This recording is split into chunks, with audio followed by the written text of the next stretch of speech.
గజం భూమి 13,500 రూపాయలతో 151 గజాల భూమి 20 లక్షలు మాత్రమే. నమస్తే శశికాంత్ గారు. నమస్కారం ఉషా గారు. రీసెంట్ గా ఒక న్యూస్ చూడడం జరిగింది. తల్లికి 2 కుమారులు. భర్త చనిపోయాడు, పెద్ద అబ్బాయి కూడా చనిపోవడం జరిగిందని చెప్తూ ఉన్నారు. రెండో కొడుకు ఎవరైతే ఉన్నారో చూసుకోడు, తన జీవనం ఏదో తను సాగిస్తూ ఉంది.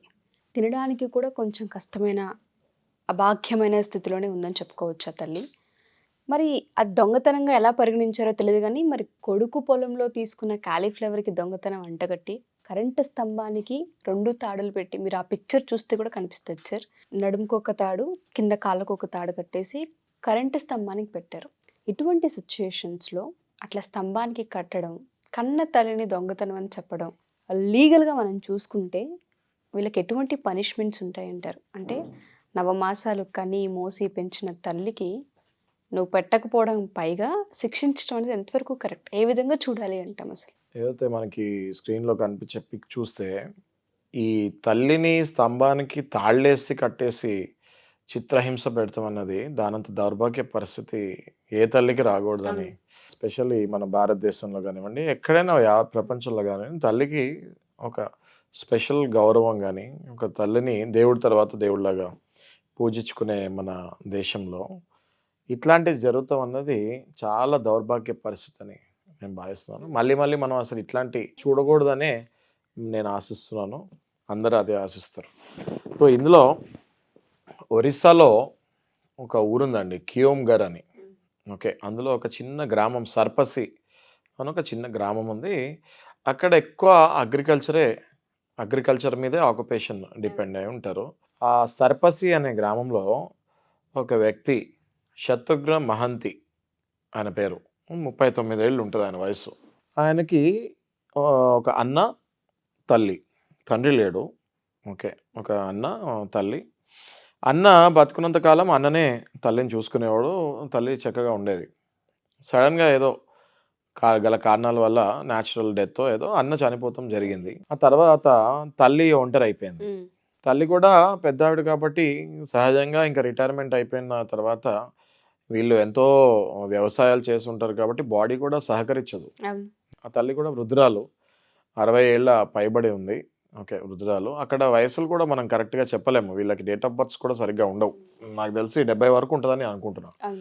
సో ఆమె ఏమి చేసే పరిస్థితిలో లేదు. గవర్నమెంట్ ఇచ్చే రేషన్ బియ్యం మీద ఆమె తింటూ బతుకుతుంది. అయితే ఓన్లీ బియ్యం ఇస్తే బియ్యంతో తినలేరు కదా, అందులో కూరగాయలు కూడా కావాలి కదా.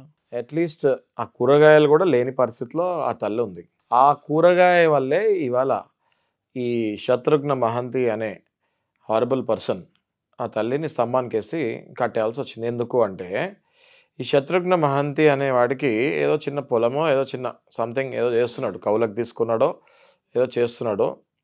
ఆయన ఫైనాన్షియల్ పరిస్థితి బాగానే ఉంది. ఓకే, ఏదో పండిస్తున్నాడు, అమ్ముకుంటున్నాడు.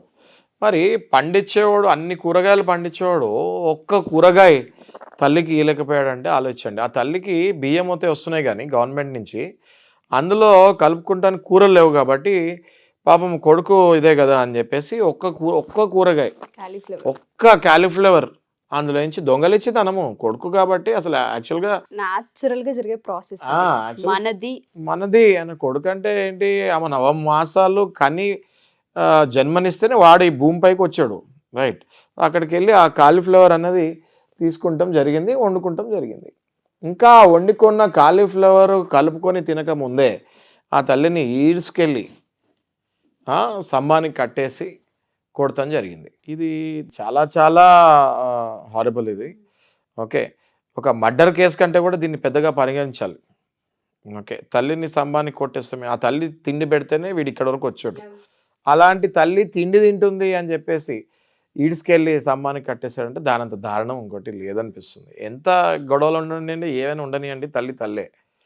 ఓకే, సో అట్లా ఈడ్చుకెళ్ళి స్తంభానికి కొట్టేస్తాం అనేది చాలా అమానుషం, చాలా క్రూయాలిటీ. దీన్ని తీవ్రంగా నేను ఖండిస్తున్నాను. సో ఇది జరిగింది, ఇంకా జరిగిపోయింది ఇది. ఆ తర్వాత ఆ అబ్బాయిని కూడా అరెస్ట్ చేస్తాం జరిగింది, జైలుకి పంపిస్తాం కూడా జరిగింది. ఓకే, సో జనరల్గా ఈ టాపిక్ వచ్చింది కాబట్టి మనం తల్లుల అందరి గురించి మాట్లాడుకోవాలి కాబట్టి మాట్లాడుతున్నాము. ఈ కేసు కాబట్టి బయటకు వచ్చింది, గ్రామస్తులు చూశారు కాబట్టి పోలీసులకు ఫిర్యాదు చేశారు. కొంతమంది తల్లులకి మూడో మనిషికి చెప్పుకోలేని విధంగా టార్చర్ చూపిస్తూ అవునండి, ఉంటారు అవును, పిల్లలు. అవును. అటువంటి వాళ్ళకి ఎవరిని ఆశ్రయించాలో తెలీదు, ఎవరి Yes. దగ్గరికి వెళ్ళి బాధను చెప్పుకోవాలో తెలీదు. న్యాయస్థానం వైపు వెళ్తే న్యాయం జరిగిద్ది అన్న అవగాహన కూడా వాళ్ళకు ఉండదు. అవునండి, అవును, అవును. పేరెంట్స్కి ఎస్పెషల్లీ Yeah. పిల్లల నుంచి మాకు ఇటువంటి టార్చర్ ఉంది, ఇటువంటి ప్రెషర్స్ ఉన్నాయి, అవును. అది ఆస్తులు కావచ్చు, ఆ మాటల యుద్ధాలు కావచ్చు, Correct. చూసుకోకపోవడం వాళ్ళ బాధ్యత సార్. వాళ్ళ బాధ్యతను కూడా పక్కన పెడుతున్నారు అవునమ్మా, అంటే అవును. దానికి సంబంధించి కూడా న్యాయస్థానం చెప్తూ ఉంటుంది ఇది మీ బాధ్యత, మీరు చేయాల్సిందే అవును. అని. లీగల్గా చూసుకుంటే ఎటువంటి న్యాయం జరిగే అవకాశాలు ఉంటాయి, వాళ్ళకి ఎటువంటి భరోసాని మనం ప్రొవైడ్ చేయవచ్చు? ఇందులో ఉషా గారు 2 ఉన్నాయి. ఒకటి ఎడ్యుకేటెడ్, ఒకటి అన్ఎడ్యుకేటెడ్. ఓకే. ఈ ఎడ్యుకేటెడ్ మదర్స్‌కి నేను ఒక రకంగా సలహా ఇస్తాను. అన్ఎడ్యుకేటెడ్ మదర్స్‌కి ఇంకో రకంగా సలహా ఇస్తాను. Educated mothers what they can do అంటే దేర్ ఇస్ యాక్ట్ అండి. Welfare and maintenance of parents and senior citizens of 2007. 2007లో ఇలాంటివి అనేక చర్యలు జరుగుతూ ఉంటే మన దేశంలో ఒక యాక్ట్, ఒక బిల్లు పార్లమెంట్‌లో పాస్ అయ్యి ఒక బిల్ వచ్చింది. దాన్ని ఒక యాక్ట్ లాగా రూపొందించారు. అది ఏంటి అంటే welfare and maintenance of parents and senior citizens act 2007. ఇందులో ఆ యాక్ట్‌లో సెక్షన్స్ ఏం చెప్తాయంటే తల్లిని కొడుకు గనక చూసుకోలేకపోతే భార్యను ఎట్లా భర్త చూసుకోవాలో తల్లిని కూడా కొడుకు అలాగే చూసుకోవాలి. చూసుకోని పక్షాన తల్లి మెయింటెనెన్స్ కేసు కొడుకు మీద ఎయ్యొచ్చు. తనకి ఎంత ఖర్చులున్నాయో నెల ఎన్ని ఖర్చులున్నాయో ఆ ఖర్చులు కొడుకు ఇవ్వాలి అని చెప్పి మెయింటెనెన్స్ కేసేసి ఆ మెయింటెనెన్స్ తీసుకోవచ్చు కోర్టులో. ఓకే. ఇది ఎడ్యుకేటెడ్ మదర్స్ ఫాలో అవ్వాలి. మన దగ్గర ఏంటి అంటే ఫాలో అవ్వక పాపం తల్లి ఎప్పుడు త్యాగశీలి కాబట్టి ఈ కొడుకు విషయంలో కూడా పాపం అయ్యో పాపం అని చనిపోతున్నారు చాలామంది. తిండి కూడా సరిగ్గా తినక. బట్ తల్లులు అట్లీస్ట్ నేను చెప్పేది ఏంటంటే మీరు బాగుంటేనే తర్వాత మీ కొడుకులు కూడా బాగుంటారు కాబట్టి ఏసేయండి కేసు, మెయింటెనెన్స్ తీసుకోండి. ఆ తర్వాత మళ్ళీ మీరు చూసుకునేది మీ కొడుకులనే కదా. సో తప్పకుండా ఈ కేసు వేయమని నేను ప్రోత్సహిస్తున్నాను సరైన కొడుకులు లేనప్పుడు. సెకండ్, అన్ఎడ్యుకేటెడ్ మదర్స్ ఏం చేయాలి? వీళ్ళంటే ఎడ్యుకేటెడ్ మదర్స్కి చదువుకుంటారు, యాక్ట్ వెళ్తారు, అర్థమవుతుంది నేను చెప్పింది. అన్ఎడ్యుకేటెడ్ మదర్స్కి చాలా సింపుల్ చిట్కా చెప్తాను నేను. ఓకే, వీళ్ళ దగ్గరలో ఉన్న పోలీస్ స్టేషన్స్కి వెళ్ళి డొమెస్టిక్ వైలెన్స్ అనే ఈ పదం నేర్చుకుంటే చాలు. డొమెస్టిక్ వైలెన్స్ అన్న ఈ ఒక పదం నేర్చుకుంటే చాలు. గృహహింస, తెలుగులో గృహహింస అనే పదం వాడండి. దగ్గరలో ఉన్న పోలీస్ స్టేషన్కి వెళ్ళండి.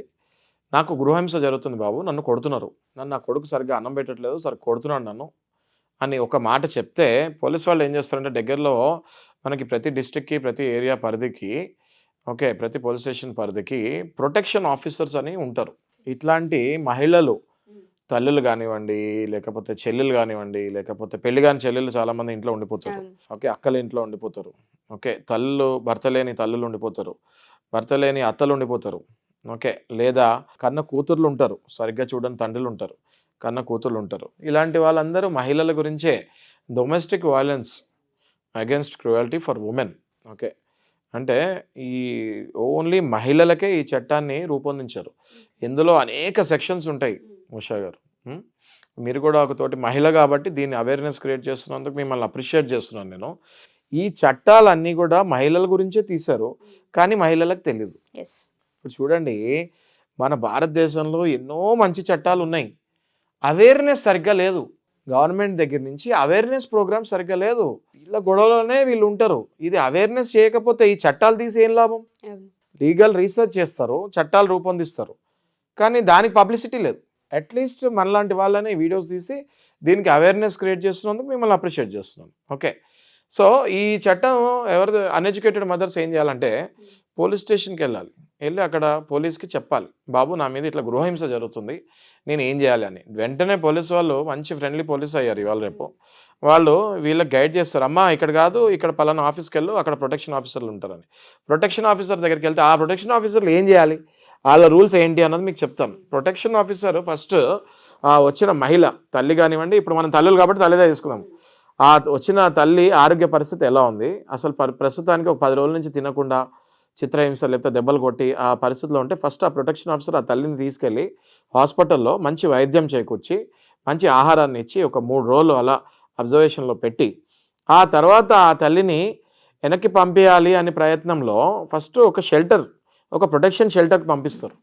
పంపించి ఆ షెల్టర్లో ఆమెకు కావాల్సినవన్నీ కూడా మెడిసిన్స్ కానివ్వండి, లేకపోతే కావాల్సిన తిండి కానివ్వండి, కావాల్సిన ప్రోటీన్స్ కావండి, ఆహారం గుడ్లు కానివ్వండి, పాలు కానివ్వండి, ఇట్లాంటివన్నీ అట్లాంటి మహిళలకు పెట్టి వాళ్ళని కొన్ని రోజులు బాగా చూసుకుంటారు.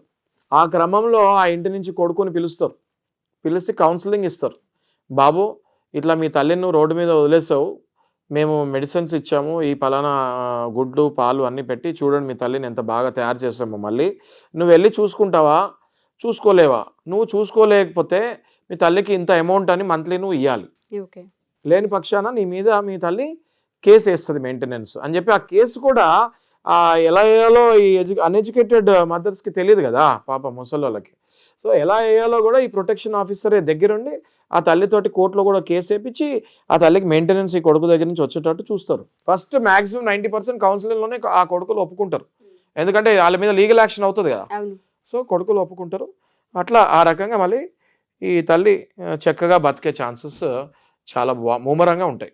చాలా మంది పేరెంట్స్ కి మీరు అన్నట్టుగానే ఇటువంటి సెక్షన్స్ ఉన్నాయి అని తెలీదు. తెలియదు, ఎవరిని అప్రోచ్ అవ్వాలో తెలియదు. ఈ వీడియో చాలా హెల్ప్ అవుతూ ఉంటుంది సార్. కరెక్ట్ అమ్మా, కరెక్ట్. ఇంకొకటి ఏంటంటే చాలా మంది పేరెంట్స్ అడిగేది ఏంటంటే, ఒకసారి వచ్చి కలవాలనుకుంటున్నాం, మాకు కొన్ని పర్సనల్ ఇష్యూస్ ఉన్నాయి, చాలా మంది బయటకు చెప్పడానికి ఇబ్బంది పడుతూ ఉంటారు, కరెక్ట్. మేము ఒకసారి డైరెక్ట్గా మిమ్మల్ని మీట్ అయ్యి మాట్లాడాలనుకుంటున్నాం, అపాయింట్మెంట్ తీసుకోవాలనుకుంటున్నాం, కౌన్సిలింగ్కి రావాలనుకుంటున్నాం అనుకునే వాళ్ళు ఉంటుంటారు. లీగల్ పరంగా మనం చూసుకుంటే ఎటువంటి సమస్యకైనా మీ దగ్గర పరిష్కారం దొరుకుతుంది అంటారా? అది అపాయింట్మెంట్ తీసుకోగలరా సార్? ఎస్ అండి, 100% మనం ఈ వీడియో చేసిందే అలాంటి వాళ్ళకి హెల్ప్ చేస్తానికి. స్క్రీన్ పైన డిస్ప్లే అయిన నంబర్ ఫోన్ కానీ, లేకపోతే మెసేజ్ కానీ, లేకపోతే వాట్సాప్ ద్వారా కానీ మనం రీచ్ అవుతే, ఉషా గారిని కానీ నన్ను కానీ రీచ్ అవుతే తప్పకుండా మీకు న్యాయ సలహాలు ఇచ్చి, అంతేకాకుండా ఈ ప్రొటెక్షన్ ఆఫీసర్స్ని ఎలా రీచ్ అవ్వాలి, మీ పిల్లలకి ఎలా కౌన్సిలింగ్ ఇవ్వాలి, మళ్ళీ మీ జీవితాన్ని మళ్ళీ ఒక మంచి కలర్ఫుల్ లైఫ్కి ఎలా తీసుకెళ్ళాలి అన్నది మేము ప్లాన్ చేసి అన్ని న్యాయ సలహాలు ఇస్తాం. Sure sir. Thank you sir. Thank you so much.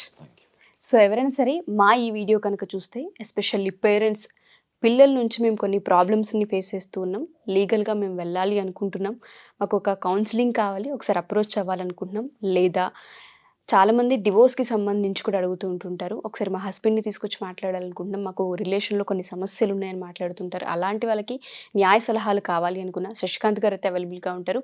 కింద స్క్రోల్ అవుతున్న కాంటాక్ట్ నెంబర్ని కాంటాక్ట్ చేస్తే మా టీం మీకు పూర్తి వివరాలు అందిస్తారు. Thank you.